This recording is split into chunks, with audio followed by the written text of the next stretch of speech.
Halo teman-teman, berjumpa kembali dalam pembelajaran kita hari ini. Hari ini kita akan belajar mengenai suara hati. Nah, sebelum mulai pembelajaran kita, saya ingatkan kita untuk selalu menjaga kesehatan kita, istirahat yang cukup, jangan begadang, jangan tidur terlalu malam, dan makan makanan yang bergizi juga. Jangan lupa kalau bepergian memakai masker, jaga jarak, kemudian bawa juga hand sanitizer. Nah, teman-teman, sebelum memulai pembelajaran kita, saya ingatkan yang belum subscribe, silakan tekan tombol subscribe-nya dulu supaya kita tidak tertinggal pelajaran-pelajaran kita berikutnya. Hari ini kita akan mengawali pembelajaran kita dengan berdoa. Kita siapkan hati, kita akan berdoa. Dalam nama Bapa dan Putra dan Roh Kudus. Amin. Ya Allah, Engkau telah memberikan kehendak yang kuat pada Yesus Tuhan kami. Tanpa takut atau goyah, Engkau berpegang pada kehendak-Mu, meski harus menanggung pengorbanan yang berat. Tatkala digoda iblis, ia tidak goyah. Demikian pula ketika harus menderita sengsara sampai mati. Bunda Maria pun Kau berikan kepada kami sebagai panutan yang berkehendak kuat. Berilah kami kehendak yang kuat, agar pada saat goyah kami tidak berbelok arah. Amin. Dalam nama Bapa dan Putra dan Roh Kudus. Amin. Oke teman-teman, kita sudah mengawali kegiatan kita dengan doa. Kita mohon kehendak yang kuat. Nah, teman-teman mungkin bertanya ya, atau ada pertanyaan, apa itu suara hati? Apakah suara yang ada di hati? Bener nggak ini suara yang ada di hati? Kira-kira hati itu ada suaranya nggak ya? Ya biasanya hati itu di Indonesia itu dikaitkan dengan jantung ya, heart. Jadi kalau heartbeat itu kan duk duk duk gitu ya. Tapi bukan itu yang dimaksudkan, tetapi adalah hati nurani atau bahasa Inggrisnya conscience. Tulisannya conscience. Nah, jadi hati nurani memang ini kita pakai atau sering mempengaruhi hidup kita dalam mengambil keputusan, entah itu baik ataupun buruk. Nah, dalam arti luas, hati nurani atau suara hati itu ya dimengerti sebagai kesadaran moral yang tumbuh dan berkembang dalam hati manusia. Keinsafan akan adanya kewajiban. Nah, sementara dalam arti sempit, suara hati dimengerti sebagai penerapan kesadaran moral dalam situasi konkret yang menilai suatu tindakan manusia atas buruk baiknya. Suara hati yang menilai suatu tindakan manusia benar atau salah, baik atau buruk. Nah, dalam arti sempit itu lebih menekankan kepada penerapan ya kesadaran moral itu. Kalau dalam arti luas hanya sebatas kesadaran, tapi kalau dalam arti sempit lebih kepada penerapan kesadaran moral ini. Nah, suara hati itu juga menjadi hakim ya untuk menentukan bahwa yang kita lakukan itu baik atau buruk, keliru atau tidak. Nah, suara hati atau hati nurani merupakan daya atau kemampuan khusus untuk membedakan perbuatan baik dan perbuatan buruk, serta menilai baik buruknya perbuatan itu berdasarkan akal budi. Maka manusia berbeda dengan makhluk Tuhan yang lain. Kita diberi akal budi, kita diberi hati nurani, dan terakhir kita diberikan kebebasan. Itu yang tidak dimiliki oleh makhluk-makhluk Tuhan yang lain. Nah, teman-teman, conscience atau hati nurani itu merupakan hasil dialog pribadi kita yang terdalam dengan Allah ketika kita menghadapi dan menanggapi situasi hidup sehari-hari. Maka kalau kita berdialog dengan Allah, maka memang suara hati itu sama dengan suara Allah. Maka melawan suara hati berarti melawan Allah. Agar kita setia pada kehendak Allah, kita perlu bersatu dengan Roh Kudus dan mengandalkan kekuatannya. Ini yang harus kita tanamkan dalam hati kita. Maka mungkin kita bisa bertanya, bagaimana sih cara kerja suara hati? Atau mungkin kita juga bisa bertanya, bagaimana kok suara hati bisa salah atau tumpul?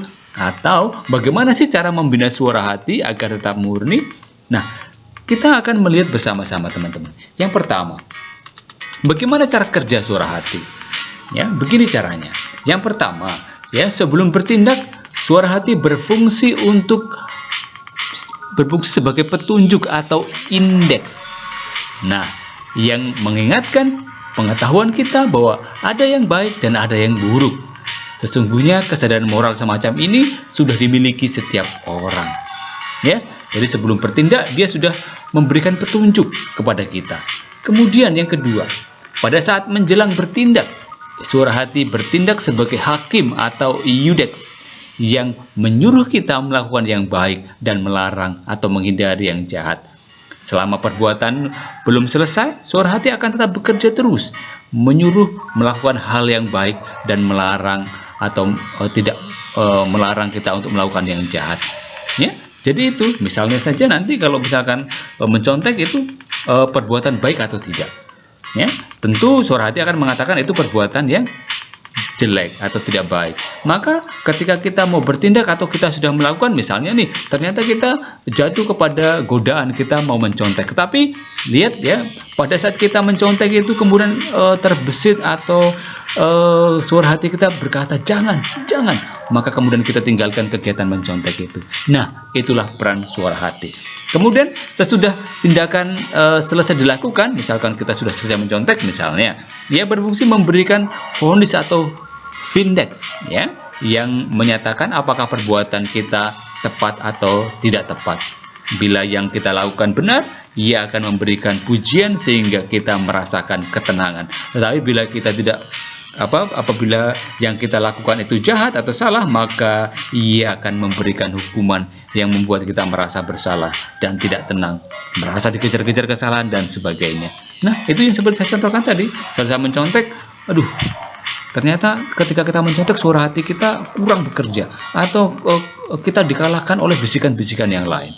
Tapi ketika setelah selesai mencontek, oh iya tadi perbuatan saya salah, saya menyesal, saya tidak akan mengulangi lagi.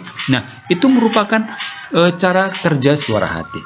Nah, kemudian teman-teman, kerja suara hati dapat ditinjau dari beberapa segi. Ya, yang pertama dari segi waktu. Tentu yang pertama hati nurani dapat berperan sebelum suatu tindakan dibuat. Ya, biasanya hati nurani akan menyuruh kalau perbuatan itu baik dan melarang kalau perbuatan itu buruk. Kemudian hati nurani dapat berperan pada saat suatu tindakan dilakukan. Ia akan terus menyuruh jika perbuatan itu baik dan melarang jika perbuatan itu buruk atau jahat. Teman-teman juga pasti sudah pernah mengalami hal ini. Kemudian hati nurani dapat berperan sesudah tindakan dibuat. Seperti tadi dikatakan tadi ya, soal prosesnya tadi, hati nurani akan memuji jika perbuatan baik itu baik, dan hati nurani akan membuat kita gelisah atau menyesal ketika perbuatan itu buruk atau jahat. Nah, teman-teman, dari segi yang kedua itu segi benar tidaknya. Hati nurani itu benar jika kata hati kita cocok dengan norma objektif. Misalnya saja menolong orang yang sedang mengalami musibah, ya, secara norma itu jelas benar ya, secara norma umum, karena menolong orang yang sedang musibah. Kemudian mengerjakan PTS dengan jujur. Nah, secara norma objektif bisa dimengerti bersama bahwa itu merupakan hal yang benar. Kemudian yang kedua, hati nurani keliru jika kata hati tidak cocok dengan norma objektif. Misalnya saja menerobos lampu lalu lintas berwarna merah. Jelas secara umum ya, secara objektif itu melanggar peraturan, walaupun dengan alasan oke, buru-buru atau mungkin tidak melihat, tetapi tetap menerobos rambu lalu lintas berwarna merah itu salah. Nah, dari segi pasti tidaknya. Jadi hati nurani atau suara hati itu pasti, artinya secara moral dapat dipastikan bahwa hati nurani tidak keliru. Kemudian hati nurani yang bimbang artinya masih ada keraguan. Nah, itu bisa ditinjau dari segi waktu, benar tidaknya, dan pasti tidaknya. Kemudian, apa penyebab tumpulnya suara hati? Ya, penyebab tumpulnya suara hati itu pertama, jelas karena orang yang bersangkutan tidak bisa menghiraukan hati nuraninya. Ya, jadi hati nurani berkata yang baik, dia mengabaikan. Kemudian orang yang selalu bersifat ragu-ragu dan bingung, ya, selalu bingung ya, mencontek boleh nggak ya? Tapi kalau nggak boleh, tapi aku nggak bisa, aku mencontek. Nah, jadi itu bersifat ragu-ragu. Tapi kalau kita yakin, ya, maka mencontek tidak baik, maka tidak akan kita lakukan. Kemudian pandangan masyarakat yang keliru, misalnya riba dianggap biasa. Riba itu berarti mengambil keuntungan dari yang lain. Kemudian yang keempat, pengaruh pendidikan dalam lingkungan keluarga atau lingkungan lainnya. Ya, di tengah lingkungan yang misalnya mengizinkan orang untuk mencuri, maka secara otomatis hati nuraninya ketika ia mencuri mengatakan enggak apa-apa, orang di lingkungan saya juga demikian. Nah, ini lingkungan juga mempengaruhi tentang bagaimana hati nurani kita bisa tumpul. Kemudian pengaruh propaganda, media massa dan arus massa. Ini kemudian menjadi hal juga yang bisa menumpulkan hati nurani kita. Misalkan soal penyimpangan seksual, misalkan oke, lesbian itu biasa atau gay itu biasa, bisa diterima. Tetapi memang dalam ajaran agama hal itu semua ditolak, hal itu semua tidak dibenarkan. Maka itulah yang sekali lagi bisa menimbulkan tumpulnya hati nurani atau suara hati. Nah, suara hati dapat dibina dengan cara apa? Ya, supaya kita bisa membina hati nurani kita supaya terarah kepada yang baik. Yang pertama jelas ya, kita harus selalu mengikuti segala suara hati dalam segala hal. Ya, seorang yang selalu berbuat sesuai dengan hati nuraninya, hati nurani akan semakin tenang dan berwibawa. Seseorang yang selalu mengikuti dorongan suara hati, keyakinan akan menjadi sehat dan kuat. Dipercayai orang lain karena memiliki hati yang murni dan mesra dengan Allah. Berbahagialah orang yang murni hatinya karena mereka akan memandang Allah, seperti disampaikan dalam Injil Matius. Mencari ketenangan pada sumber yang baik. Nah, kemudian dengan membaca kitab suci, ya, membaca dokumen-dokumen gereja dan buku-buku lain yang bermutu. Jadi itulah caranya bagaimana kita supaya membina suara hati. Kemudian dengan bertanya kepada orang yang lebih punya pengetahuan atau berpengalaman dan dapat dipercaya, entah itu teman kita, guru kita, atau romo, frater, suster, ya, mengenai hal-hal tertentu yang mungkin membuat kita menjadi semakin tahu. Kemudian ikut dalam kegiatan rohani, misalkan rekoleksi, retret, dan lain sebagainya, doa lingkungan, misa kudus, itu salah satu cara untuk kita dapat membina suara hati. Kemudian mengkoreksi diri atau introspeksi, karena introspeksi diri sangat penting untuk dapat selalu mengarahkan hidup kita, menjaga kemurnian hati kita. Nah, itulah caranya teman-teman bagaimana supaya kita selalu membina suara hati. Nah, Santo Paulus sendiri mengatakan bahwa hidup manusia itu ya kerap kali dihadapkan pada dua hukum, satu hukum Allah dan hukum dosa. Hukum Allah selalu menuju kepada kebaikan, sementara hukum dosa selalu menuju kepada kejahatan. Nah, dalam hidup manusia seperti dikatakan Rasul Paulus, selalu akan ada pergulatan antara yang baik dan yang jahat dalam hati manusia. Ini dikisahkan dalam surat Rasul Paulus kepada jemaat di Roma. Nanti kita akan baca sama-sama. Nah, kita harus sampai pada mampu memberikan diri untuk dipimpin oleh Roh. Karena sekali lagi memenangkan hati nurani kita dan mengalahkan kecenderungan kita yang menyesatkan, kita harus peka terhadap sapaan dan rahmat Allah. Kita harus mencoba memenangkan hati nurani kita dan mengalahkan kecenderungan kita yang menyesatkan. Nah, teman-teman, dalam dokumen gereja Gaudium et Spes artikel 16 dikatakan, ya, tidak jarang terjadi bahwa hati nurani keliru karena ketidaktahuan yang tidak teratasi. Kan hal itu ya tidak kehilangan martabatnya. Hal itu sebenarnya tidak perlu terjadi kalau manusia terikhtiar untuk mencari yang benar dan yang baik. Itu artinya manusia tidak boleh tunduk dan mengalah pada situasi yang membelenggu suara hati. Dengan bantuan Roh Allah, kita mampu untuk mengalahkan kekuatan dahsyat yang menguasai suara hati kita, yang oleh Santo Paulus dinamai kuasa keinginan daging. Nah, teman-teman, kita akan baca surat Rasul Paulus kepada jemaat di Roma.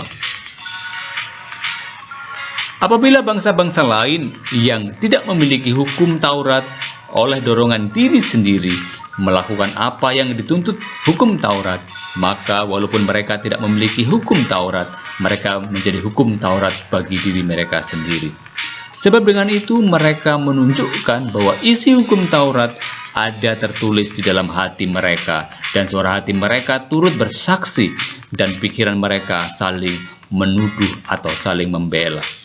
Hal itu akan nampak dalam nampak pada hari bila mana Allah sesuai dengan Injil yang diberitakan akan menghakimi segala sesuatu yang tersembunyi di dalam hati manusia oleh Yesus Kristus. Nah, inilah yang disampaikan oleh Rasul Paulus bahwa dalam kehidupan manusia selalu manusia dihadapkan pada pilihan yang baik dan yang jahat dalam hati manusia. Nah, seperti tadi dikatakan dalam dokumen gereja Gaudium et Spes artikel 16 dikatakan di lubuk hati nurani manusia menemukan hukum yang tidak diterima dari dirinya sendiri melainkan harus ditaati.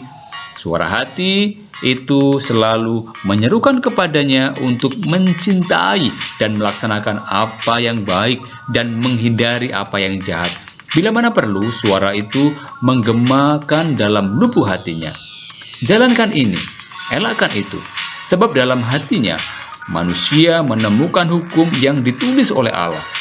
Martabatnya ialah mematuhi hukum itu, dan menuruti hukum itu pula ia akan diadili. Suara hati ialah hati manusia yang paling rahasia, sanggar suci. Di situ ia seorang diri bersama Allah yang pesannya menggema dalam hatinya. Berkat hati nurani dikenakanlah secara ajaib hukum itu yang dilaksanakan dalam cinta kasih terhadap Allah dan terhadap sesama. Atas kesetiaan terhadap hati nurani, umat Kristiani bergabung dengan sesama lainnya untuk mencari kebenaran, dan untuk kebenaran itu memecahkan sekian banyak persoalan moral yang timbul baik dalam hidup perorangan maupun dalam kehidupan kemasyarakatan.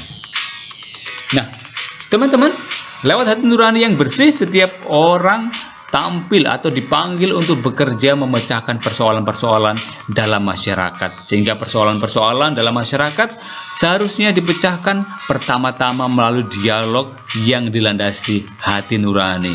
Karena hati nurani adalah suara Allah, jangan langsung didekati secara agama masing-masing atau melalui hukum. Contohnya ketika menangkap orang yang mencuri sebatang, mencuri pisang hanya beberapa biji. Menurut hukum wajib dikenai hukuman, tetapi bisa jadi bila didekati secara nurani akan muncul belas kasihan sehingga pencuri itu diampuni. Contoh lain misalnya, bila ada pasangan muda-mudi yang berbeda agama mau menikah, menurut hukum perkawinan negara dilarang, tapi bila menurut hati nurani, mungkin orang yang berpikir mengapa cinta harus dibatasi dengan peraturan. Maka sekali lagi pendekatan hati nurani itu sangat penting dalam menyelesaikan persoalan. Ketaatan kepada suara hati atau ketaatan kepada Allah itu perlu dilatih mulai dari hal-hal yang kecil. Banyak orang tahu bahwa berbohong itu tidak baik, tapi banyak orang terbiasa melakukan karena kebiasaan itu tidak dikikis sejak awal. Maka kebiasaan tersebut akan terbawa seumur hidup. Nah, teman-teman, ya awal kebohongan ya jelas hal yang kecil-kecil, kemudian nanti bisa berkembang menjadi kebohongan yang lebih besar, bahkan sampai kepada penipuan. Nah, teman-teman terkasih, menjaga kemurnian hati terwujud dalam melepaskan emosi, nafsu, serta tanpa pamrih yang tampak dalam 3 hal. Yang pertama, maksud yang lurus atau recta intentio. Ia konsisten dengan apa yang direncanakan, tidak dibelokkan ke kiri atau ke kanan. Jadi dia konsisten. Kemudian, pengaturan emosi atau ordinario affectum. Ia tidak menentukan keputusan secara emosional. Jadi kalau sedang emosi, jangan mengambil keputusan. Kemudian yang ketiga, pemurnian hati atau purification cordis. Tidak ada kepentingan pribadi atau maksud-maksud tertentu di balik keputusan yang diambil. Nah, dari ketiga hal ini memang ini adalah cara untuk menjaga suara hati kita. Nah, hal ini dapat dilatih dengan penelitian batin, seperti merefleksikan rangkaian kata atau tindakan sepanjang hari, berdoa sebelum melakukan aktivitas, dan lain-lain.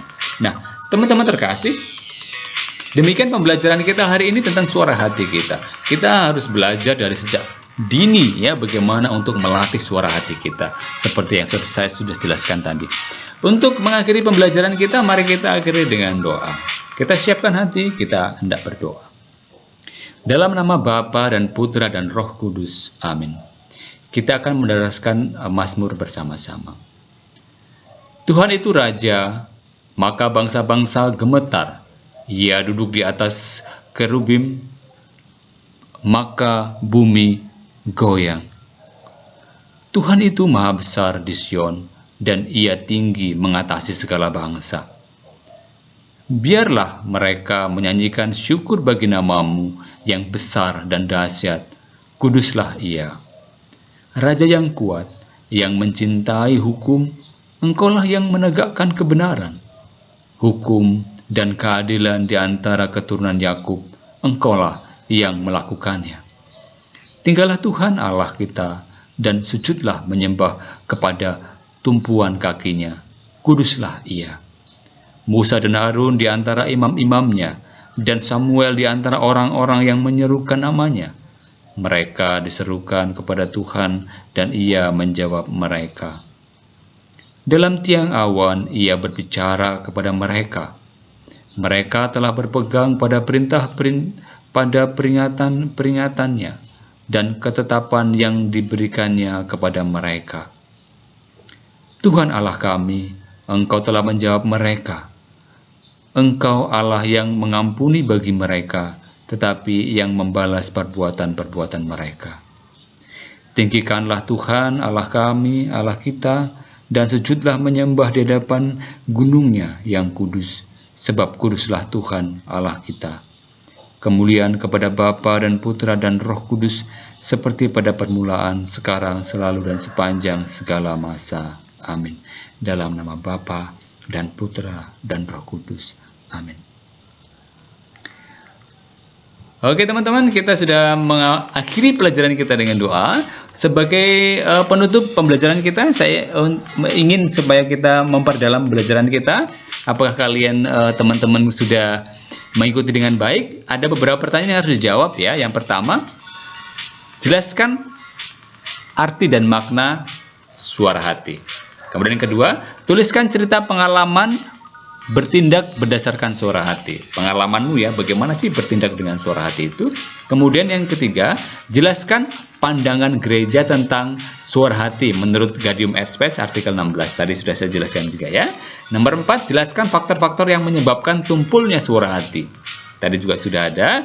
Kemudian jelaskan cara-cara untuk membina suara hati. Tadi ada membina suara hati dan menjaga suara hati. Tadi ada beberapa ya. Kemudian nomor 3, nomor 6, tuliskan pesan kitab suci ya, surat Rasul Paulus kepada jemaat di Roma yang berhubungan dengan suara hati. Oke. Nah, yang terakhir, tuliskanlah ungkapan niat untuk melakukan segala sesuatu menuruti suara hati. Tuliskanlah niatmu itu. Oke. Silakan nanti diselesaikan, kirimkan ke Bapak Ibu guru. Yang belum subscribe, teman-teman silakan tekan tombol subscribe supaya kita tidak tertinggal pelajaran-pelajaran kita berikutnya. Oke, sampai bertemu teman-teman di pembelajaran kita berikutnya. Sampai jumpa. Tuhan memberkati. Bye-bye. Tetap jaga kesehatan kita ya.